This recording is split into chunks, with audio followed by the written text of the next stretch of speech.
My name is Michael Guyette. Joining me for is Mr. Gerald Celente himself, who some people consider a doomer, but apparently I'm a doomer too, depending upon my views on markets. Gerald, I know you've had a long career and you've got some phenomenal research and Trends Journal. Introduce to the audience. Who are you? What have you done throughout your career? What are you doing currently? Well, I began my career running political campaigns in Westchester County back in the 1970s. And then I was the assistant to the secretary of the New York State Senate at 26 years old. By 28 years old, I was the number 2 guy running a major trade association and living in Chicago and DC. And I've been with presidents, prime ministers, and princes. I hit the top really big, and I became a trend forecaster back in the late 1970s when the Iranian Revolution began. And just as what's going on now you hear the stuff from the mainstream media, which I call prostitutes, media wars that get paid to put out by their corporate pimps and government war masters. When the Iranian Revolution broke out, people had no idea of why it happened. Again, all they do was hear the headlines. So as everybody, and that's when I became a political atheist. But what I did was I said to myself, this revolution is real and it's not going to stop. So I started playing the futures markets. And with a $5,000 bet, and this is in the late 70s, I bet that gold and oil prices would go up. And at $5,000, I brought up to almost $750,000 playing the futures markets. And that's when I quit my job. And again, and just briefly with the Iranian issue, people had no idea about the overthrow of Mossadegh by the CIA and the MI6 back in 1953. And why did they overthrow Mossadegh? You don't have to believe me. It only took 2017 before the CIA, the criminal interrogation agency, released the data that had the going back and forth from Winston Churchill and Kermit Roosevelt, Theodore Roosevelt's great grandson, with the CIA. We got to stop Mossadegh, because Mossadegh had the nerve, the gall to say, look, this oil does not belong to Anglo-Iranian Oil, better known today as BP, or Standard Oil, better known today as ExxonMobil. The oil belongs to the Iranian people. Go to hell. And they overthrew Mossadegh and they slaughtered hundreds of thousands of people. So when the revolution began, that's when I became a political atheist, and I look at trends for the way they are, not the way I want them to be, and I play the markets. And that's how I began my career. And by the way, I also have best-selling books, Trends 2000, Trend Tracking, far better than Megatrends, Time Magazine. Been publishing the Trends Journal since 1991. Now it's a weekly magazine with over 170 pages a week.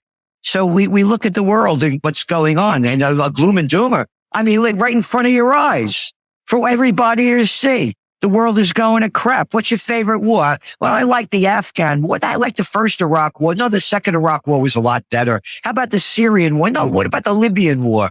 Now the Ukraine war, the Israel war. The world's going to crap in front of everybody's eyes. But how about Taylor Swift? I mean, that's what the people don't know. Yeah, I'd say I'm laughing because I feel like you probably have, it's almost like you're verbalizing in a different way a lot of the posts I put out, which are, a persona and sarcastic, but it's like I'm constantly saying, okay. And I'm constantly even mentioning, the bread and circuses around Taylor Swift when, there's all kinds of other horrible dynamics that nobody's seemingly talking about. It just doesn't get viral. But hold on, I want to go back to the trend point. It's obviously a lot easier to be a trend forecaster when there are actual trends. And I think the problem, and you can correct me if I'm wrong with this, in a year like this is, other than the trend of duration still getting slaughtered with treasuries and the trend of AI and select names, it's been a whole bunch of chopping sideways. Yeah, as we see it, again, you got to, when you forecast trends, one of our sayings is opportunity misses those who view the world through the eyes of their profession. So if you're only interested in economic data, you better really start understanding the geopolitics and socioeconomics. We look at well over 100 trend categories every day and try to make connections between different fields. All things are connected like the blood which unites us all, said Chief Seattle. And that's the way we look at it. So going back to the markets and what's going on, this thing, as we see it, it's going to crash worse than anything we've seen in modern history. And it's just artificially being propped up. All you have to do is keep looking at the data going around the world. What is China, the second largest economy in the world? Thanks to their COVID war and 3 years of zero COVID policy, the country's going to crack. Look at the export numbers that just came out. Oh, they're only down 6.4%. Export numbers, which means the world is buying a lot less products. Let's look at the shipping numbers coming in from Maersk and all the other and the larger shipping companies. They're down into the toilet. This thing is artificially being propped up and by the gamblers. And again, look at the numbers. The numbers are there for everybody. 1% controls over 54% of the equity markets. 10% control it. When you put the 10% in, it's 90%. So the game is rigged. The whole thing was artificially propped up. Go back to 2019. Germany, the fourth largest economy in the world, was at the brink of recession. This is before the COVID war began in January 2020 from China on their Chinese Lunar New Year, the year of the rat, when they launched the COVID war. And then what did they do? They kept the zero interest rate policy in Europe, negative, and zero interest rate policy in the United States, and governments around the world dumping in trillions of dollars to artificially prop the markets up. And look at the debt levels. We were only 33.5 trillion in debt. And you look at the credit card debt, look at the auto loan debt, look at the debt, look at the debt, look at the debt. The whole thing is one big, thick bubble. And it's going to burst. And going back, making all things connected, you look at our top trends for 2023. One of them was Middle East meltdown. We warned about this. You could see it right in front of everybody's eyes who weren't blinded by the political propaganda and the crap that they believe in. So let's go back to 1973 when the Arab nations cut back the oil supply. And that was the beginning of high inflation. And if they do that again, they only have, back then they controlled 37% of I get a kick out of this. The prostitute media, they call the business news, they said they only controlled 30% now. What are you talking about? 7% difference. They cut off the oil. We are going to see oil prices go to $130 plus a barrel. And that is going to destroy the global economy and crash the equity markets. I'm looking for some optimism. The optimism is if the people stand up and get a pair of balls and stop taking orders. Where the hell are the people? Where are you? How about people power and not political power? The only way this is going to change is if the people unite, or else we're dead, as I see it. And again, look what's going on around the world. Oh, the Ukraine war's over now. We're forecasting that Ukraine's going to do a false flag event or attack a nuclear power plant or something else to get back in the headline news and get more money to keep the killing fields going. World War III has begun. It's right in front of everybody's eyes. All right, let's take that to, just market move because, I tend to share probably more pessimism than most portfolio managers in terms of the state of the world, because I can see that things are kind of at the social fabric side of things, largely falling apart. And that's been an ongoing process for many years that social media, I'd argue, has exacerbated, as well as all this debt. Okay. Let's bring it down to from a portfolio construction perspective. Okay. So even if you were very negative, the question is always when. Right? It's like nothing matters until it matters. And then when it matters, it's the only thing that matters. So we don't choose the cards we're dealt. We choose to play the game. So the question for you is, how do you play the game given different time frames, short term, intermediate term, long term? Because no matter what, even if the world's falling apart, there's going to be money to be made somewhere. Well, for me, I don't give financial advice, but for me personally, I have a lot of real estate and I buy gold and Bitcoin. Those are my bets. But not right now. I don't buy any real estate. Actually, I'm going to be buying another one because I have three of the most historic buildings in America, the only four corners in Kingston, New York, where there are pre-Revolutionary War stone buildings. So I buy into that. And so I connect, I got 5 buildings connected. So that's like, because they're connected. But on the real estate thing, again, and it's not negativity, again, shorting the markets. Look at all of the, in different areas. Look at all the banksters that are selling their bank stocks, like Jamie Dimon and others. So they know how bad it is. And we're going to see an office building bust that we had forecast in the Trends Journal. And if anybody wants to get the Trends Journal, by the way, it's trendsjournal.com for the grand total of $2.86 a week. Nothing. And they're the only magazine that nobody's putting out what we are. If you can find one, let me know. So what we're saying is you got to watch out this office building bust because it's going to bring down the banking system. Right in the end of this year, there's going to be almost $300 billion in commercial real estate loans that are due. And now you have interest rates that have gone up. They got to renew their loans and they lost the load of tenants. Not my numbers, the fact numbers. You got a 20% vacancy rate. 20% vacancy rate of the top 10 cities in the United States. You have not my numbers, Castle Systems with a K, 49.6% office occupancy rate. Not my numbers, the fact numbers. Foot traffic in New York City down 33%. Okay. So what markets are you going to play? What are you going to do? You're going to short, you're going to long. Think of all the businesses that depended on commuters that are going out of business. So this to me is a lot of areas to short. And there's going to be, by the way, one of my forecasts back in October of 1999 was .com this. We had forecast in the Trends Journal that the .com bust would happen by the second quarter of 2000. It did. It happened in March of 2000. So the AI is different than the .com. AI is real. It's fake, but real. And it's going to change the world in so many different ways. So we're looking at that and saying, oh, this is going to keep growing and growing in these kind of areas and those kind of areas. So, it's not about looking at positives or negatives. It's looking at what is. And when you look at something as a positive or a negative in the sense of that, it's blurring the reality.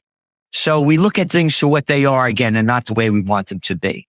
But there's going to be an office building bust that's going to bring down the banking system, particularly the small and medium-sized banks that have most of the loans in the office sector. I mean, I got to assume that the Fed is probably aware of that, right? I mean, it's been pretty publicized, the risks around commercial real estate. And yeah, I think there's some nuances because it's, fragmented. It's not like you have sort of a concentrated player that can bring down the system like an LTCM, right? But how do you envision the path of that playing out? Because even if that is going to be something that causes real systemic risk, the central bankers are going to try to get ahead of that. They're not going to be able to.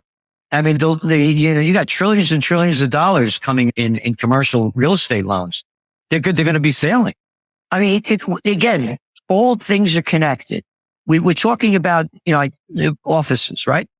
So how did it start? You go back to February 2020 when that guy Dorsey was supposed to go to South Africa. Again, we wrote about this as it was happening in the Trends Journal. And he canceled his trip because of the COVID's going to get. Told his workers to stay home. So now here's the deal. They call these lockdowns. And by the way, everybody calls it a pandemic. The World Health Organization called it a pandemic on March 11th, 2020, when the grand total of 4,219 people died out of 8 billion. It wasn't a pandemic. So they locked down everything. Now people are saying to themselves as they're home week after week, month after month, year after year, holy Christ, I'm getting up at 5 o'clock in the morning, commuting an hour and a half each way. I'm not going to do that anymore. How the hell could I have done that? So now that's why you have the office occupancy rate at 49.6%. Now, let's say I'm a tenant in one of the office buildings and I say to them, listen, I have employees. You know how often I see them? I don't see them that often. I see them every now and then. I got other stuff to do. Yeah, stay home. I don't need 10 floors anymore. Give me 3. This thing, what's very important is that when a couple of banks go bust, that's when the fear starts spreading, just like what happened with the Silicon Valley Bank, the First Republic Bank. You saw the fear would happen. So that's what's going to happen. And they're not, and you said the Fed knows? Oh, the Fed knows? You mean the Fed that said there was no inflation, it was only temporary? Oh no, you're full of crap, Celente. There's no inflation, it's only transitory. Let's really be stupid. They don't know crap. Look at Lagarde spewing out the crap too. Look where they come from. Oh, and by the way, here's our forecast for interest rates. And going back to where it's going. They're going to start lowering the interest rates we're forecasting in 2024. When they lower interest rates, it's going to be the beginning of the death of the dollar. Gold prices are going to go up as interest rates go down. And why are they going to lower them in 2024? Because they do it all the time in the run up to the presidential reality show. The facts are there. Oh, you're talking about being negative and positive? Let's go back to November of last year. We had forecast in the Trends Journal that the S&P 500 would go up over 16% this year. And it did. It went up almost 20%. In July, we forecast the markets are going to go down in September and October. They did. Again, we look at the facts. And the reason why, by the way, we came and we said the markets are going to go up, and the S&P is going to go up, is because following the last 40 midterm elections, the S&P 500 has gone up over 16%, which is not going to be any different this year. So going back to why they're going to lower rates and why you follow the trends. They lower rates in the run up to the presidential reality show all the time. Now, anybody with a brain bigger than a pea could see who's running the country. It's called the bankster bandits. Who is our Treasury Secretary? Ms. Fatsharbut, Janet Yellen. Oh, what was her last job? Oh, she was the Fed head. Hey, wait a minute. You're telling me that the former head of the Federal Reserve is now in control of our Treasury? Yeah, that's right. So they want to stay in power. They want to stay in there. They're going to lower rates to artificially prop up the markets in the run up to the election. And again, when rates go down, the dollar goes down and gold goes up. Speaking about just the health of the banking sector, I'm sure you're probably seeing some of these glitches going on with Japan's bank stock, China, I think yesterday. Yeah. I feel like that doesn't get as much media coverage. There's one guy in particular who I can't recall his username, but he's on pointing this out to me in replies on my post. But what are your thoughts on just the likelihood of a banking crisis really being more outside of our borders? Oh, it's going to be global. Again, this lockdown, the damage that the COVID war has done to lives and livelihoods has destroyed billions of people. You know, again, let's go back to China. You look at China's GDP numbers from like 1970 to 2000. It was slightly going up. And then another war criminal, Bill Clinton, bombs away over Baghdad. He was the guy that gave us NAFTA, that sucked the jobs out of the United States. And he brought China into the World Trade Organization. Again, people don't know anything about what was going on. It was called the Battle of Seattle back in 1999. Some 50,000 people took to the streets in Seattle when the World Trade Organization was meeting there, and they were bringing China into the World Trade Organization because they knew that they'd be sucking the job out of America. But what the prostitute media did, there were these guys, these agents provocateurs, these guys in perfect shape, dressed in black with their faces covered, smashing windows, setting a car on fire or something like that. That was all the news. The news wasn't that these jobs leaving America are going to destroy the country. So let's go back to China. China gets into the World Trade Organization officially 2 weeks after 9/11. You look at their GDP, whoop, skyrocketing. You look at the boom of the country.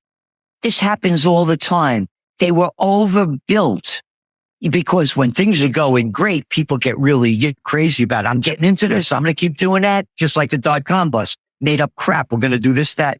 They way overbuilt China. Then again, the Chinese launched the COVID war and they locked down the place for 3 years. 3 years. So they made a very bad situation. It was already overbuilt and the market was going to bust anyway. what they created with the lockdowns, unprecedented. Our forecast used to be, again, I always say, don't call me a futurist. Nobody can predict the future. There are too many wild cards, whether they're made by nature or humans. And the COVID war was made by humans. So going back to it, we had said the 20th century was going to be the American century, and the 21st century would be the Chinese century, because the business of America is war and the business of China is business. No longer is our forecast that the 21st century is going to be the Chinese century, because what they have created there, the debt levels, what's their debt to GDP levels, depending on whose numbers you're looking at? It's like 300%. 300%. So this thing's going to go down big. But don't worry, as I say, when all else fails, they take it to war. So you're going to see a ramping up a war with China, doing something with Taiwan or something else. Always gets the people's minds off the problems. Again, what followed the dot-com bust? The war on terror. What followed the Great Depression? World War II. What followed? Again, people don't know anything about it. There were 39 weeks of massive protests going on in Israel because of Netanyahu's Judicial Reform Act. Not my language, the language from the Israelis, from Haaretz, the Israeli newspapers, Jerusalem Post, Times of Israel. There was a civil war going on in Israel. All forgotten now. When all else fails, they take it to war. Oh, and by the way, look at the damage now that this war's done to the Israeli economy. It was the 18th richest nation in the world once upon a time. And then again, look at the implications going on. Again, if the United States and Israel, the United States is bombing places in Syria because those Iranians and Syrians are bombing the United States in Syria. What the hell is the United States illegally doing in Syria? Shut the hell up, Celente. We're stealing their oil in eastern Syria. What the hell you think we invaded Iraq for? If we think we would have invaded Iraq if their major export was broccoli? So if we get into war with Iran and oil prices spike, kiss the economy and the equity markets goodbye. Again, all things are connected. I am curious though. I hear you on oil from that target of 130-ish. Has it been surprising that oil hasn't spiked with Israel Hamas? I mean, I think everyone was expecting that, and there's been a pretty aggressive sell-off the last couple of weeks here. Yeah, I'm surprised. I thought they would have gone much higher. Any sense of why that might be the case? I mean, maybe just too many people are expecting it. Well, what they're saying is demand is going way down. So that's the reason that they're going for. The demand is going down. Again, look at the shipping numbers. Look at the export numbers. Oh, again, the consumer, shopping went up, retail sales went up. How about the PMI numbers? What's the manufacturing numbers doing? You look at the manufacturing numbers in Europe, they're negative. They're in the 47% range. Same in the United States. The PMI numbers are way down. So you got to look at manufacturing. And when you're looking at manufacturing, you're looking at oil. So the reason they're saying the oil prices are going down is because demand is going down. So I put a piece out on Investor Place recently noting that it seems like all the drivers of inflation suddenly are dissipating, right? So the demand pull side is a lot weaker.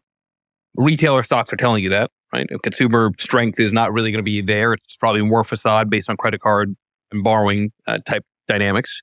The commodity side is, I think, largely telling you the cost push inflation is, dead or dying.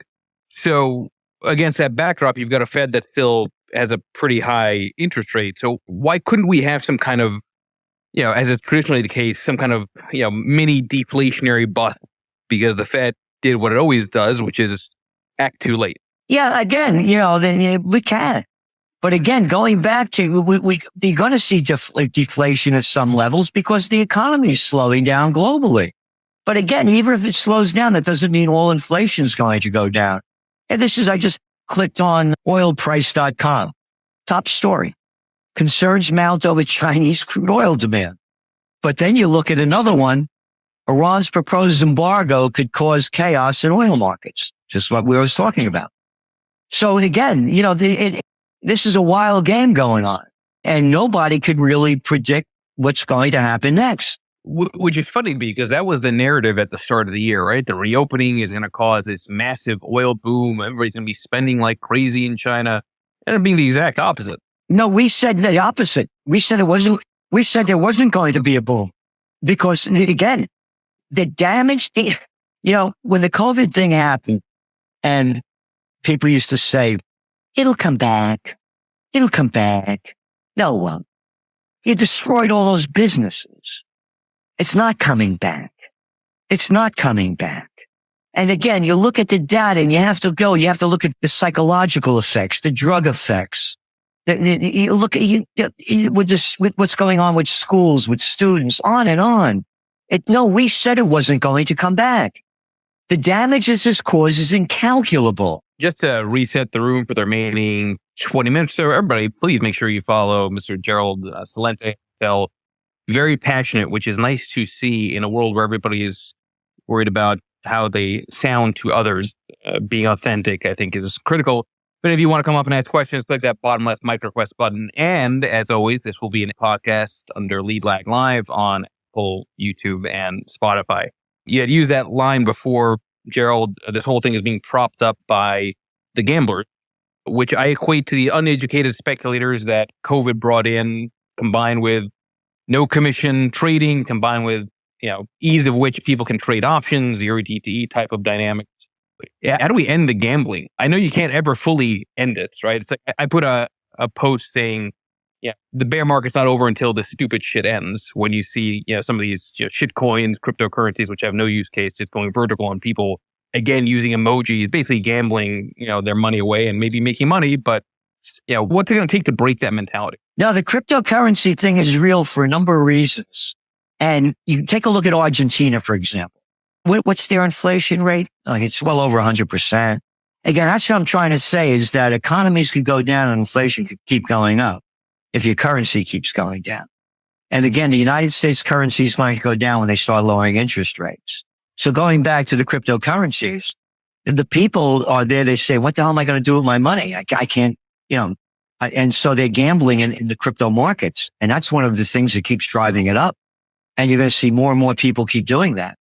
And that's why, again, with the Forecast for New Trends Journal, we said with Bitcoin, we said if it goes below 15,000 a coin, then it's going to crash to, into the low numbers. But if it solidifies over 30,000, we're going to see 45,000 coming next. And again, we look at what's going on globally. And again, younger people are the people playing these markets. I'm an old cat. I'll be, if I make it, if the world we don't get annihilated in nuclear annihilation, I'll be 77 by the end of the month. So I've been around. This isn't my generation's, play game. This is a whole different generation that's doing this. So we see Bitcoin as a player for a long time. The only thing that we see changing it is when, not if, but when governments go to, the central banks go digital currency. And they're going to do it. They're going to do it because they're going to come out with a new currency because they're not going to be able to pay off the debt they have with the other ones as the dollar crashes. So they're going to make up some crap like the Russians invaded hacked into our banking system. You lost all your money, but don't worry about it. We're giving it back to you in a different currency. So they're not going to want competition. That's going to be the bottom line. So you go to India, the people aren't using any cash anymore. They're all doing it with their phones. They're paying and it's all going to go digital. Going back to AI, all things are connected. It's going to be a digital world. AI, we own you. So that's when we see the cryptos going down. But until then, we don't see that happen. But I want to say just kind of more broad. I was just using the kind of shit coin example, right? Kind of the things which are not legit, right? Kind of going forward. But between the options trading and all the sort of, I think, retail players that don't know how much risk they're taking and how much leverage they're taking, that's what concerns me the most. I don't see how you'd ever really kind of walk that back, but it just seems like we've enabled people to enter the casino without checking for IDs. But they've done it all the time. Again, go back to the .com bust. I'll tell you why I'd forecast it. In those days, I used to watch television. Matter of fact, one time, I used to be on all the mainstream media. I used to be on Oprah Oprah twice. I used to be on CNN when it was a good network, like 4 times a month. USA Today was a big newspaper. Virtually every week they'd be quoting me, running my top trends. Today's Show, Good Morning America. I've been on with all of them. So I'm watching this stuff and they're not making any sense. These guys are on all these shows, these young guys talking about, the new internet revolution, and they're coming up with all these things. And I'm saying what they're saying, it doesn't make sense to me. It doesn't make sense. And that's why I had forecast a .com bust. This other stuff. Yeah. So what I'm saying when you're talking about, the crazy players in the other crypto markets, again, that stuff goes on all the time. It goes on all the time, but it's just in different sectors. It's no different than going to a casino and playing. Yeah. Well, but it's no different than that. Yes. But I'd argue that it's more damaging because, now you don't know if price is truth. You don't know if price is a true reflection of the wisdom of the crowds as opposed to the mania of the speculator. But I'm saying the same thing happened with the .com bust. The mania of the speculators. It had nothing to do with reality. Going back to the trend work that you do, top trends, right? So we're coming up towards the end of the year. I still think there's a very real possibility of fireworks into the end of the year.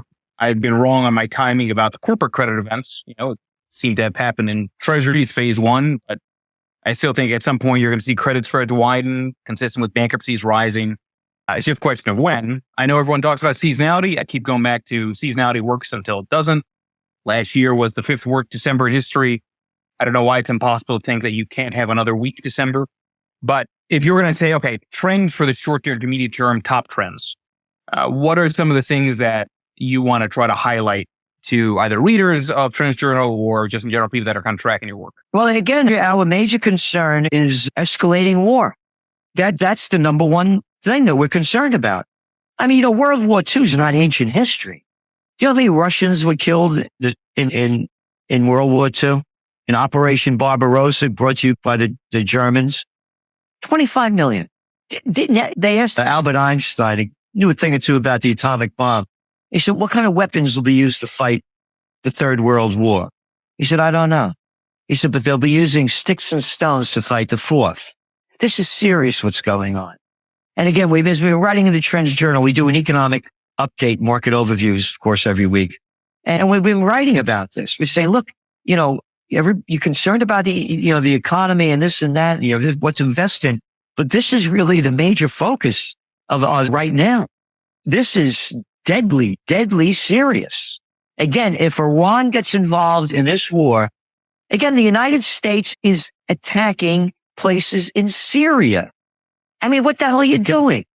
So that's our major concern. The rest isn't going to make a bit of difference because, again, it goes back to oil prices. Go back to the .com bust. Oil prices, and not the .com bust, I'm sorry, the panic of '08. By the way, I took that domain name out, panicofo8.com, in 2007.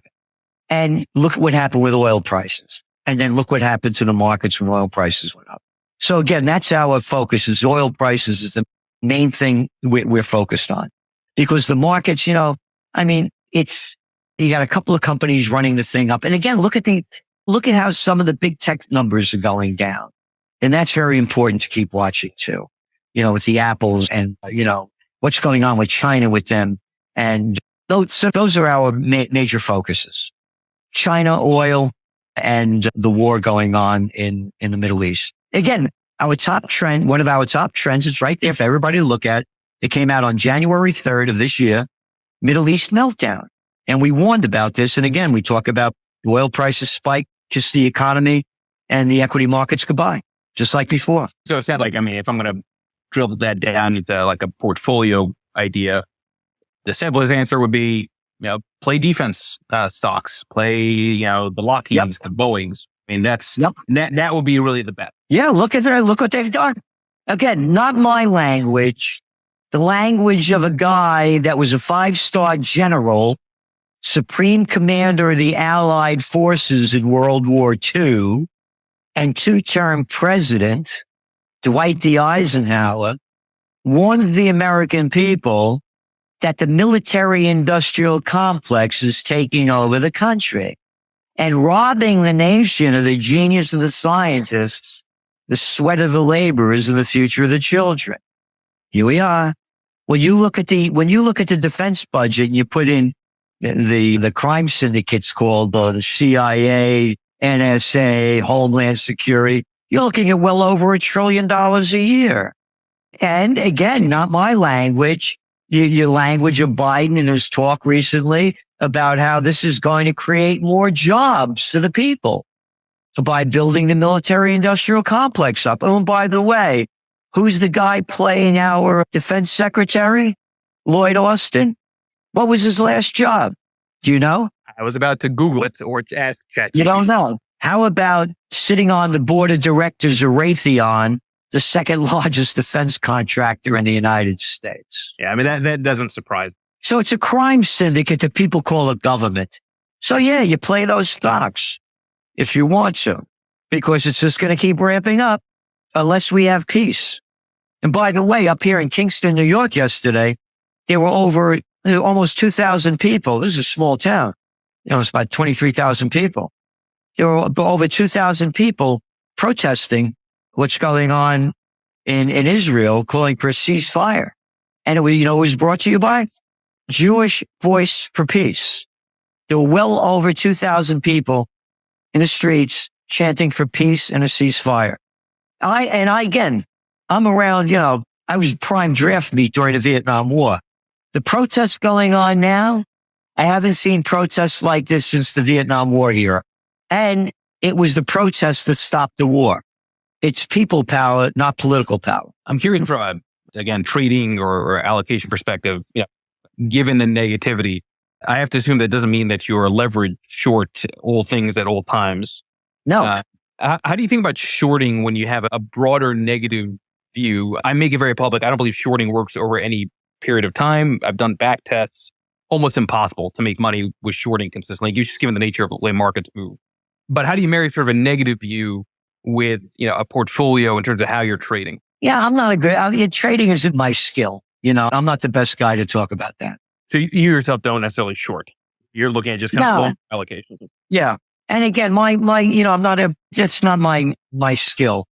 I do trend forecasting. I'm not a great market player. Again, my only investments, as I said, are real estate and gold and Bitcoin. I'm not a market player. I'm not good at it. On the gold side, you do gold miners or just gold itself directly? Yeah, just gold itself. And I've been buying gold since 1978. My first buy was $187.50 an ounce.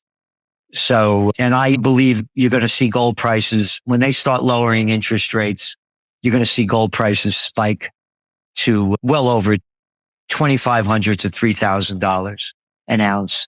And again, if this war keeps ramping up, you saw what happened with gold when the Israel war started on October 7th, how prices skyrocketed like $100 an ounce within, days. And well, again, look at the people buying gold. Look at from the Chinese. They're the biggest buyers of gold right now.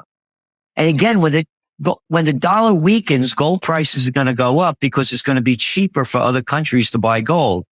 As the dollar goes down, their currencies go up a bit. So I'm very bullish on gold and Bitcoin, but not real estate right now. Again, you look at the apartment sales, the apartment rentals in New York City that was skyrocketing during the COVID war. Now they're going way, way down. And you know what? One of the reasons why? People are leaving there like crazy. People are leaving a lot of the big cities. They're leaving Chicago. They're leaving LA. They're leaving San Francisco. San Francisco's a hellhole. And again, brought to you by politicians. I hate this shit that they keep saying as a result of the pandemic. Oh, and don't forget, stand 6 feet apart because the wind blows exactly in straight lines and 6 feet. Doesn't go up, doesn't go down, doesn't go around. And when you get on that airplane, you wear that mask. But when you're eating and drinking, you could take it off because COVID knows when you're eating and drinking. And when you walk into that restaurant, you make sure you walk in with that mask on. But when you sit down, you can take it off and eat and drink because COVID knows when you're eating and drinking, and it doesn't go at table height. All right. I'm just making that clear to see the damage that these arrogant little political pieces of crap have caused. The damage is incalculable. So people are moving out of these places. I grew up in the Bronx. I'm a New Yorker. I know what New York used to be. New York is a shithole now, between the homeless everywhere. And it's not like the old homeless where the guys and chicks didn't want to work. This is different. These are people that really need dough. And now the migrant crisis, you should see all of them all over the place. So no, this is serious. So they're moving out. So when I talk about real estate, where I am at Bloomberg's numbers, out of 181 cities, this was one of the cities that was number one where people were moving to. Outside of New York on the Hudson River, Catskill Mountains, the whole thing. Only 2 hours from the city. So there's going to be real estate opportunities there. Oh, and then and we say the markets are only going to go back up when interest rates go to back below 5%. And we don't see a crash in the housing market unless there is World War III escalates, then everything will go down. Gerald, as we come up to the top of the hour, for those that want to track your work, you mentioned Trends Journal, but talk about the amount of work that goes into that. It's not easy to put out content like that. I've never worked harder in my life. Never worked harder in my life. We're giving the people everything we can to help, not only them, but to change the course. I launched Occupy Peace back in 2015. I had major rallies. I've been fighting for peace. And I'm telling everybody, everywhere, do anything you can in the name of peace, any way you want to do it. Any way you want to do it. And again, you want to donate to Occupy Peace, fine. If you don't, fine. But do something in the name of peace. That is the most important issue right now. And so it's a Trends Journal. Again, it's nothing. $2. I get the New York Times, the toilet paper record, $4 a day. The Wall Street Journal has gone down so far from what it used to be. $5 a day. This is $2.86 a week. A lousy cup of coffee. Now, going back to the Wall Street Journal, read the Wall Street Journal on Saturday and read the market wrap-up. Not a mention of the Asian markets or the European markets. They have fired so many people over the years. Journalism is dead. It's dead. It's gone. Everybody's selling their agenda. Again, we look at what in the world is going on, what it means, what's next. And then when we give you the major articles, we write, this is what's being reported. So, it's not coming from us. And then we give our trends analysis. This is the way we see it. And then we give our trend forecast. This is where we see it going. So that we're not skewing it as they are. The language that they use, the propaganda language, and it just keeps the people going. They just buy into it. So this is a time to really think for yourself. And if you belong to a political club, you better grow up. And again, this is the hypocrisy. These clowns, I can't stand. Again, I was the assistant to the secretary of the New York State Senate. I was there. I was at the top. I'm a young guy, I'm 26 years old. We'd be standing in the back and they got a clown, a sergeant at arms opening up the door. Senator Frank Jones, Senator Tom McNeil. I said, what's the matter? Cat can't open the door by himself. Got the slob opening the door. And then my friends, they used to follow the senator to his seat, pull it out and help him sit down. I said, what's the matter, man? Cat can't sit down by himself. So it's up to the people power. So I'm telling people, do everything you can. If you don't do anything, you get what you deserve. Everybody, make sure you follow Gerald's. And this is a very passionate conversation, which again, I certainly appreciate. And I like to give people plenty of time to express themselves. And there's a lot of truth, I think, to many things that Gerald said here. Please show him support. Check out Trends Journal. Again, this will be a podcast under Lead Lag Live. And hopefully I will see you all next week. Gerald, I really do appreciate your time here. Thank you. Thank you very much for all you're doing. Thank you, everybody. Cheers.